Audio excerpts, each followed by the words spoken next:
പടച്ചോനെ, ഇതാരി സാവിത്രി കുട്ടി എങ്ങോട്ട് പോണു? ബാലേട്ടിന് ചോറ് കൊണ്ടു കൊടുക്കാൻ. സന്തോഷം. ഇപ്പോഴാണ് ബാലസാറിന് ഒരു മേൽലാസം ഉണ്ടായത്. കെട്ടിയവൻ ജോലിക്ക് പോയിരിക്കണം, കെട്ടിയവള് കെട്ടിയവന് ചോറും കൊണ്ടുപോകണം. ആ ചെല്ല് ചെല്ല്.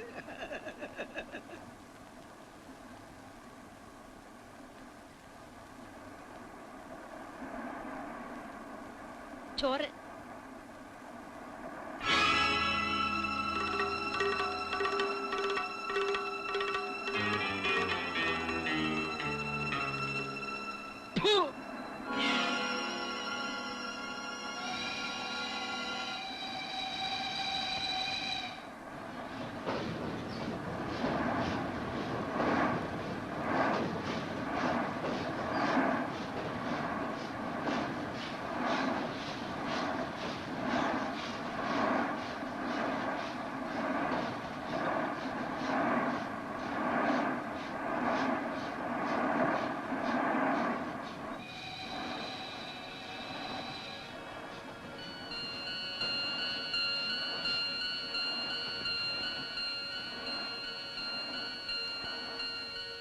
ഇവിടുത്തെ പതിവ് പുള്ളികളുടെ കൂട്ടത്തിൽ സാറിന് മാത്രമാണ് ഈയിടെ കാണാത്തത്.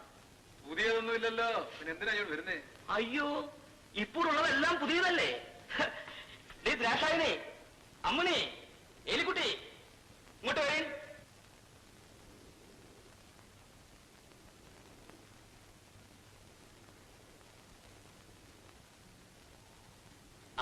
ഇത്രയും പേരാ ഇപ്പോഴുള്ളത്. മനസ്സിൽ പിടിച്ച് ഏതാണെന്ന് വെച്ചാൽ കബൂലാക്കി. എവരെയൊക്കെ ഞാൻ ഇതിന് മുമ്പും കണ്ടിട്ടുള്ളതാണല്ലോ. നിങ്ങളൊക്കെ പോയി.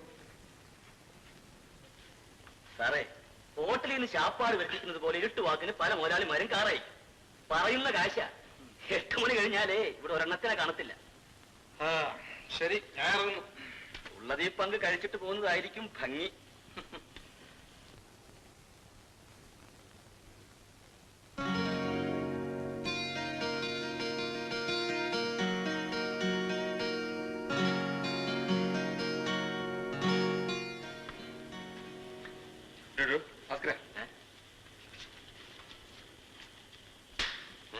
ഇതെന്തിനാ ഒന്നിനും ഇഷ്ടപ്പെട്ടില്ലെന്ന് പറഞ്ഞ് ഇപ്പൊ വരുന്നത്? ഇപ്പൊ പൂത്താലോട്ട് അകത്തോട്ട് പോയില്ലേടോ. അയ്യോ, എന്നാ പിരി. അത് മാത്രം നടപ്പില്ല. വന്താനം വെച്ചോ 100 രൂപ. എത്ര രൂപ തന്നാലും ഈ ജന്മത്ത് സാധ്യമല്ല. അതേ, കമലാക്ഷമ്മയുടെ മോള് സാവിത്രിയാ. എനിക്ക് അവളെ മതിയിടോ. മതിയെന്ന് വെച്ച കാര്യം നടക്കണ്ടേ? എത്രയോ മുതലാളിമാർ ലക്ഷക്കണക്കിന് രൂപ വെച്ച് നീട്ടിയിട്ടും കമലാക്ഷമ്മ സമ്മതിച്ചിട്ടില്ല. പിന്നെ കാര്യം കമലാക്ഷമ്മയോട് നേരിട്ട് അങ്ങ് പറഞ്ഞേക്ക്. എന്താ മണി? സാവിത്രിയെ എനിക്ക് വളരെ ഇഷ്ടം. അവർക്ക് ഞാൻ എന്ത് തുടങ്ങി? വേണ്ട ഉണ്ണി, ഈ ആഗ്രഹമേ നിനക്ക് വേണ്ട. ഇക്കാര്യത്തിൽ നീ എന്നെ അമ്മയായിട്ട് തന്നെ കാണണം. ഗതികേട് കൊണ്ട് ഞാൻ ഈ നരകത്തിൽ വന്നു വിട്ടു. പക്ഷേ എന്റെ ജീവനുള്ളതുവരെ അവളെ ഈ വഴിക്ക് വിടുകില്ല. പിന്നെന്തിനാ അവളെ ഇവിടെ കൊണ്ട് നിർത്തിയിരിക്കും? അവള് വെളി നിന്നാ പഠിച്ചത്. പഠിത്തം കഴിഞ്ഞു. ഇനി അവളെ ആരുടെ കൂടെങ്കിലും മാനമായിട്ട് പറഞ്ഞു വിടണം. എന്താ മുതലാളി വിളിച്ചത്? ഇപ്പൊ കേട്ടല്ലോടാ? ക്ഷണിച്ചില്ലോ? സാവിത്രി കുട്ടിയുടെ പാദസരത്തിന്റെ വിളിക്കണേ. 1000 രൂപ കൊടുക്കണം. ലക്ഷം രൂപ കൊടുത്താലും ആ തള്ള അവളെ അയക്കും. പിന്നെ എന്താ ചെയ്യും?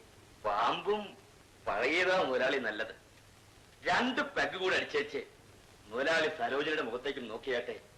സാവിത്രി കുട്ടിയാന്ന് തന്നെത്താൻ തോന്നും. ഇന്ന് വരെ അവളെ ഒരു തെറ്റിലും വീഴ്ത്താതെയാണ് ഞാൻ വളർത്തിയത്. അതറിയാവുന്നത് കൊണ്ടാണ് ഞാൻ അവളെ വിവാഹം കഴിക്കാൻ തീരുമാനിച്ചത്. പക്ഷേ നീ വേശ്യാലയങ്ങളിൽ കയറിയിറങ്ങുന്നവനാണ്. ഇനി ഒരിക്കലും ഞാൻ ഈ തെറ്റ് ആവർത്തിക്കില്ല. നിങ്ങളും ഈ തൊഴിൽ അവസാനിപ്പിക്കണം. മറ്റൊരു മാർഗവും ഇല്ലാത്തത് കൊണ്ടാണ് ഞാൻ ഈ കുഴിയിൽ വന്ന് വീണത്. സാവിത്രിയെ പഠിപ്പിച്ച വകയിൽ വളരെയധികം കടമുണ്ട്. അത് തീരുന്നതുവരെ ഈ ചെളിയിൽ നിന്നും കരകയറാൻ നിവർത്തിയില്ല. ഒരു നല്ല മനുഷ്യനായി മാറി ഞാൻ സാവിത്രിയെ സംരക്ഷിച്ചുകൊള്ളാം. അമ്മ എനിക്കുള്ള വിവാഹം ചെയ്തു തരണം. നീ ഇത്രയും താല്പര്യം കാണിക്കുന്നത് കൊണ്ട് അവക്കിഷ്ടമാണെങ്കിൽ ഞാനിത് നടത്തിത്തരാം. അവളെ ഈ വിവാഹത്തിന് സമ്മതിക്കണം. രാഘവൻ നല്ലവനാ. നിന്നെ ഇവിടെ വെച്ചുകൊണ്ടിരിക്കുന്നതിൽ എനിക്ക് ഒരു സമാധാനവുമില്ല. അതുകൊണ്ട് ഉടനെ വിവാഹത്തിന് ഏർപ്പാട് ചെയ്യാം.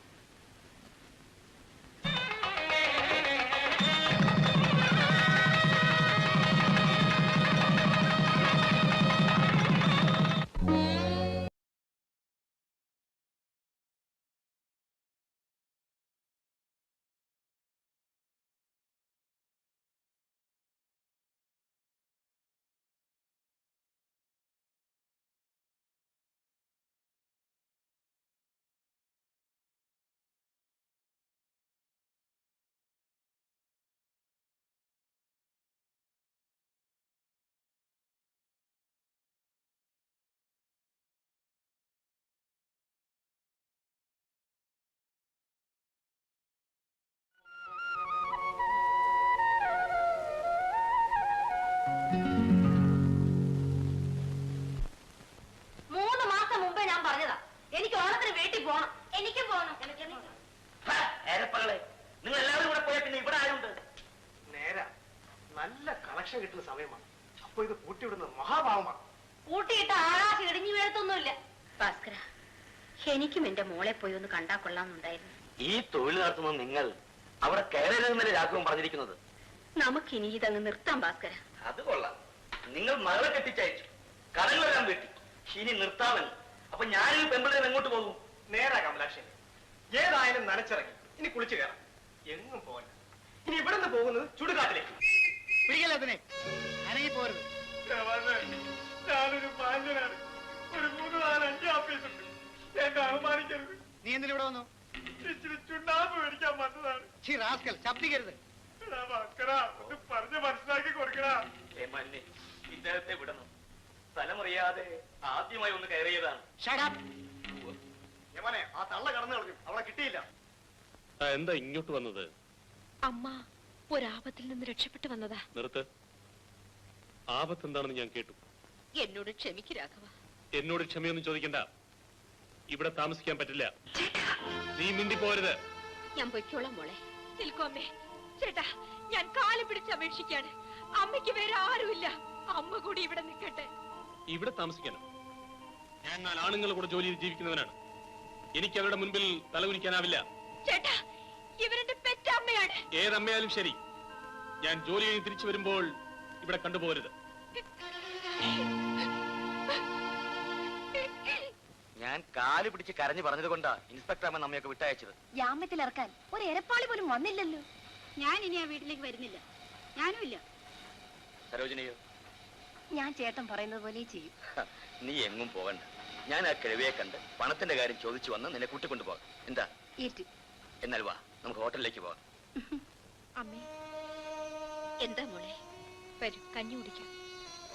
വേണ്ട മോളെ, എനിക്ക് നീ കഞ്ഞി തന്നെന്ന് രാഘവൻ അറിഞ്ഞാൽ ചിലപ്പോ അവൻ നിന്നെ ഇറക്കി വിടും.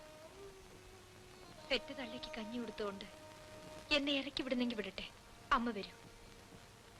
കമലാക്ഷമ്മ നല്ല പുള്ളിയാണല്ലോ. എന്താ? ഞങ്ങളൊക്കെ പോലീസുകാരോട് പോയ തക്കത്തിന് ഉള്ള കാശ് പിടിച്ചോണ്ട് പോകുന്നുവല്ലേ? കാശോ? എന്റെ മോള് സത്യമായിട്ട് ഞാൻ അവിടെ നിന്നും കൊണ്ടുവന്നിട്ടില്ല. വല്ലോരും എടുത്തോണ്ട് പോയി കാണും. വേല കയ്യിലിരിക്കട്ടെ. അമ്മ കാശ് കൊണ്ടുവന്നെങ്കിൽ ഞാൻ അറിയാതിരിക്കോ? മര്യാദയ്ക്ക് എന്റെ കാശ് തരുന്നതാ നല്ലത്. ഓ, പോയില്ലല്ലേ? ഞാൻ പോണ്ടെന്ന് പറഞ്ഞതുകൊണ്ടാ അമ്മ നിന്നത്. നീ എന്തിനാ ഇവിടെ വന്നത്? നീ ഇപ്പൊ സ്വർഗത്തിൽ നൂലിറങ്ങിയൊന്നു പോലെയാണല്ലോ ചോദിക്കുന്നത്. എന്തിനാ വന്നെന്നാ ചോദിച്ചത്? എനിക്ക് ഇവരുമായി ചില ഏർപ്പാടുകളൊക്കെ ഉണ്ട്. പുതിയതായി ബിസിനസ് ഇവിടെ തുടങ്ങിക്കളയുമെന്നായിരിക്കും. ഇറങ്ങടാ വെളിയിൽ. ഞാൻ ഇറങ്ങണമെങ്കിൽ നിന്റെ അമ്മായിമ നിന്റെ കയ്യിൽ കൊണ്ടുതന്ന പണം ഇങ്ങ് തരണം. ഇവിടെ ഒരു പട്ടിയും പണം കൊണ്ട് തന്നിട്ടില്ല. പണം കിട്ടാതെ ഞാൻ പോവില്ലടാ. പോവില്ലേ? ഇല്ല. എന്നോ പിടിച്ചോളാം.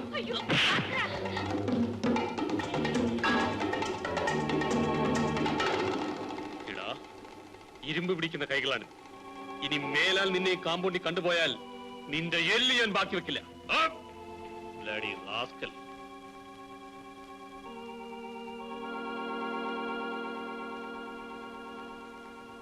എടീ, അട്ടയെ പിടിച്ച് മെത്തേ കിടത്തിയാൽ അത് കിടക്കില്ല.